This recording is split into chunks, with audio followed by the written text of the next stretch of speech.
15 വർഷങ്ങൾക്ക് ശേഷം കൃഷ്ണൻ അമ്മയെ കൂട്ടി പൂരപ്പറമ്പിലെ അച്ഛൻ്റെ പഴയ തറവാട് തുറക്കാനായി എത്തി.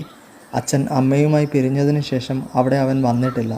അച്ഛൻ്റെ ഓർമ്മകളുമായി ബന്ധമുള്ള വീട് ഇപ്പോൾ കിനിഞ്ഞുപോയ വെറുമൊരോർമ്മ. വീട് വൃത്തിയാക്കുന്നതിനിടെ കൃഷ്ണൻ പഴയ കിടപ്പുമുറിയിലേക്കുള്ള വാതിൽ ഒന്ന് മുറിച്ചു തുറന്നു. അവിടെ ചുമരിൻ്റെ താഴെ ഒരു ചെറിയ രഹസ്യാറ.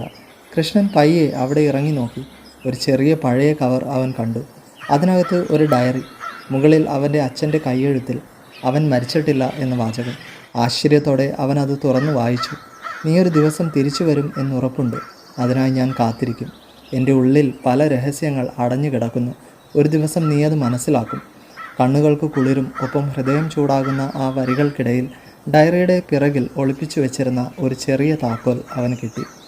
കിടക്കയുടെ താഴെ ഒരു ചെറിയ ലോക്കർ കണ്ടു അവൻ ആ താക്കോൽ കൊണ്ട് ആ ലോക്കർ തുറന്നു. അതിൻ്റെ അകത്ത് ഒരു പഴയ ഫിലിം ക്യാമറ, ഒരു കവർ, ഒരു കത്ത്.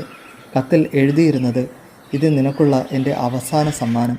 എല്ലാം നഷ്ടപ്പെട്ടതുപോലെ തോന്നുമ്പോഴും ഞാൻ ഇവിടെയുണ്ട്. നിനക്ക് വേണ്ടി ഞാൻ കരുതിയത്. ഓരോ പൂരവും വരുമ്പോൾ ഞാൻ നിൻ്റെ വരവ് പ്രതീക്ഷിച്ചിട്ടുണ്ട്. കൃഷ്ണൻ കസേരയിൽ സ്തബ്ധനായി ഇരുന്നു.